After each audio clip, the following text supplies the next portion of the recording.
Dito naman po ako sa area ng bahay ni Miss Hayahay.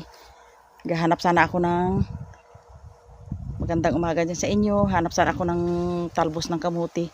Ayun, nagapasimula ng namamatay yung talbos ng kamuti na nagagapang gawa ng wala ng tubig. Wala na dito yung may-ari, doon siya sa Iloilo. Kaya yung kanilang talbos ng kamuti ay pasimula ng gapatayan. Kaya yan. Wala na, nagasikaso. Wala na dito yung may-ari ng bahay. Mga gulay. Mahirap na dito. Yung pati yung nila.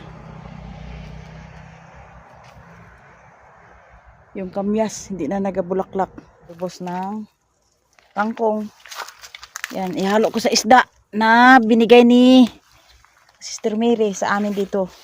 Ay pag sino nga ang wala, binibigyan. Ako po ay hindi pa makakapalaot.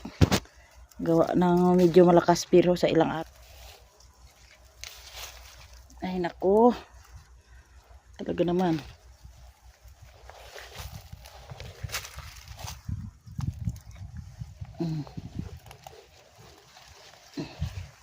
Kuha po ako ng mga talbos ng kangkong. Yan po.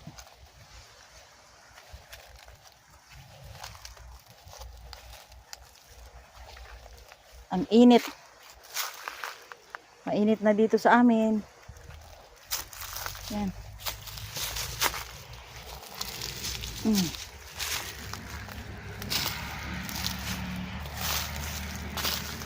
Kamuti ay talagang wala na talagang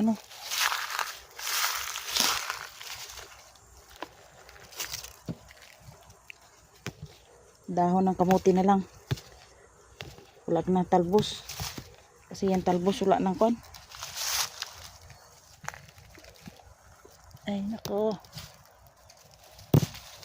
Kawawa itong nila, yung avocado na mulaklak pero hindi kayang mag-afford ng bunga gawa ng walang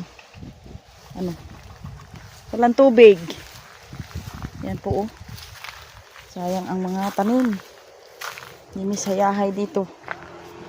At hindi talaga ito maalagaan. Ito ay yung dahon. Nagpapasimula ng tuyo. Pwede na rin ito ang dahon. Yan.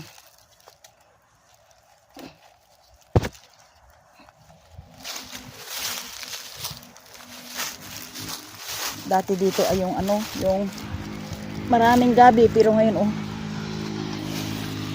nagpatayan na ang gabi.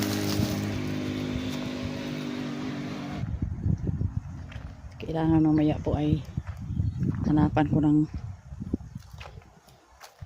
pamputol itong nagasagabal na sa sinigwilas. Isa. Tama na yung isa. Balatan natin yung manibal na. Diyan ito mga kananay ay lutong kananay.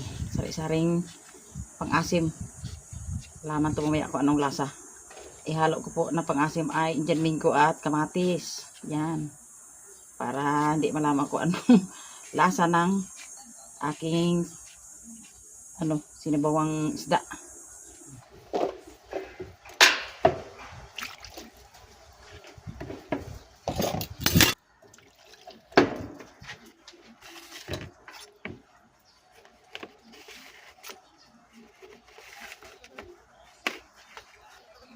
Paghalo ang Indian minggo at kamatis.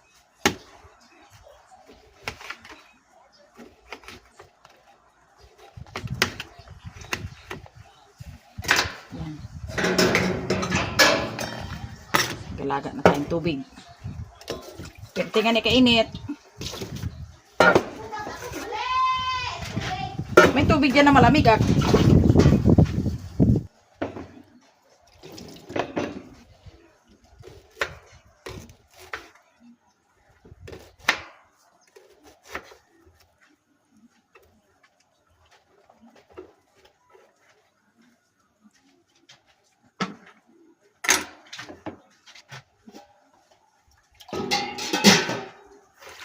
Di ba pagkainit ng tubig? Init. Parang pwede na ikape. Ha? Ang halo-halo kong gulay. Nagsama nito. Halo-halo style. Yan.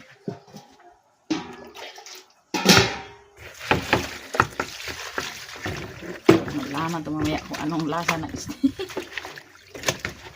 Yan. Basta girding gulay. Ayos ah.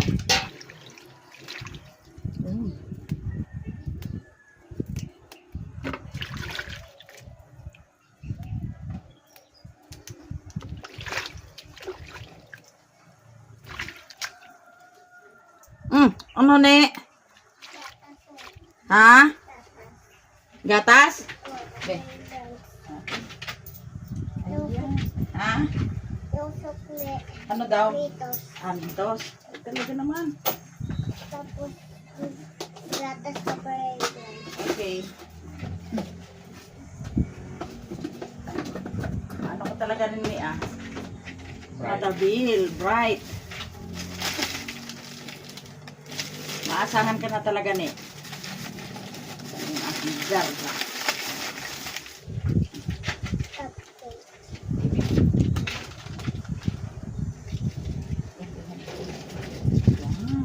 Sige, salamat.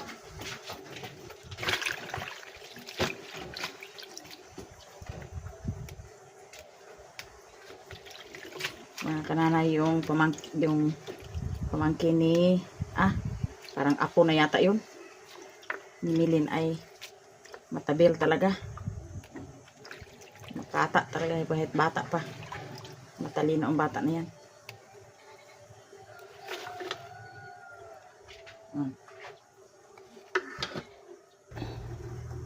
Yun, nilagyan na po natin yung sibuyas, kamatis at Indian minggo.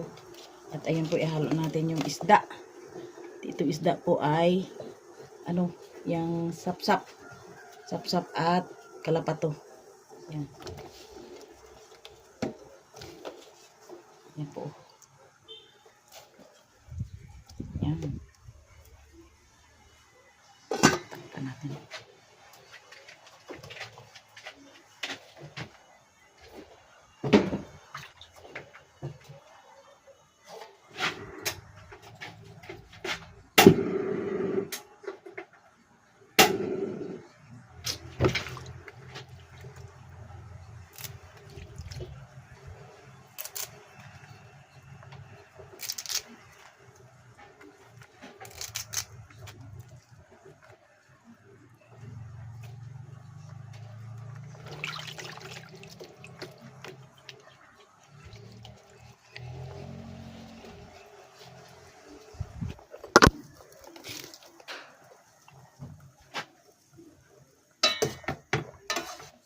Parating nagalukso yung aking cellphone.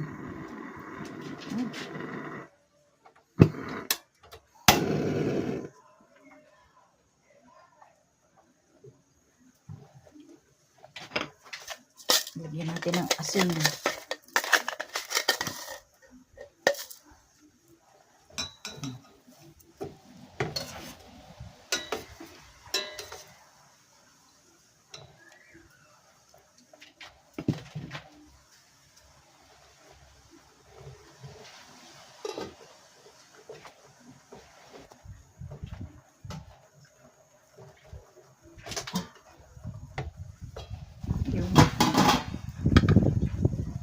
Kaya po natin yung sari-saring gulay.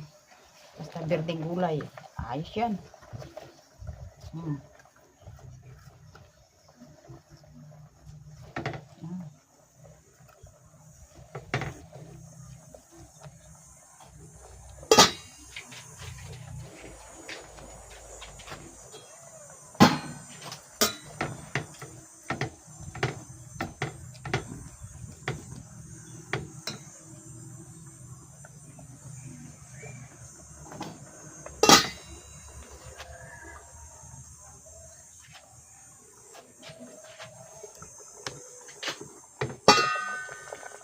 Ayun.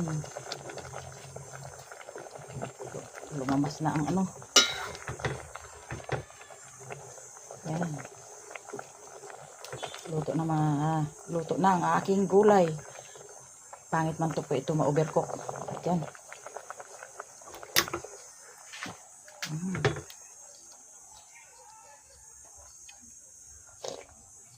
Ayos.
Ito, panahon na po para kumain.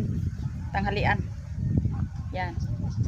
Ang aking ulam po ay binigay lang po ito ni Sister Mary. Yan, kain po tayo. Maraming salamat po, O God, sa lahat ng pagpapala at kabutihan mo sa amin. Lalo higit na maayos ang aming kalusugan. Lord, pagpalain mo po itong kakainin ko na makabigay kabusugan. In Jesus' name, amen. Kain po tayo. Kailangan kumain ng gulay. Berting gulay. Yan.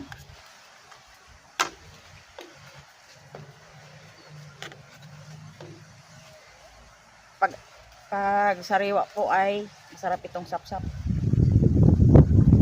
Alis ka na? Okay.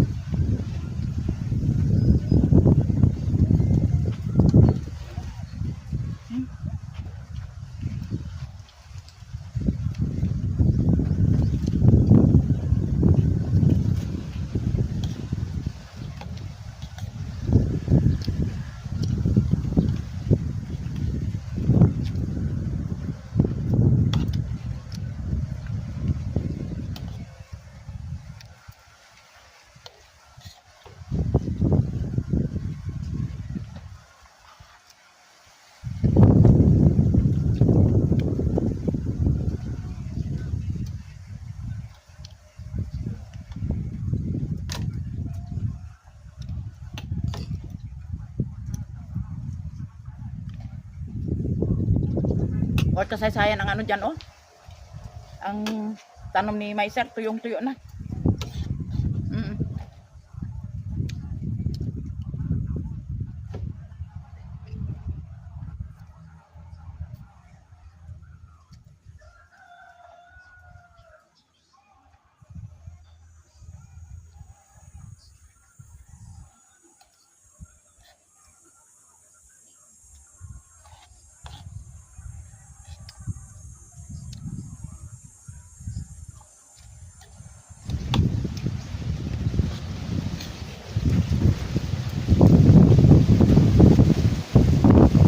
Shout out yan sa lahat ng mga katulad ko, mga kananay, mga viewers, subscriber at mga followers ko. Salamat. Kahit sa kabila ng pagkukulang ko sa pagbibideo ay okay lang yun. Yun na talaga ang ang aking nakakayanan. Kaya sorry.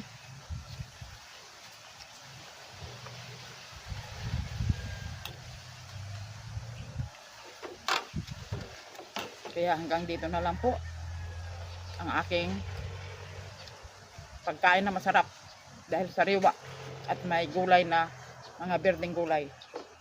Salamat po sa inyong panonood. Like and subscribe kay Kananay Mercy channel. Bye-bye.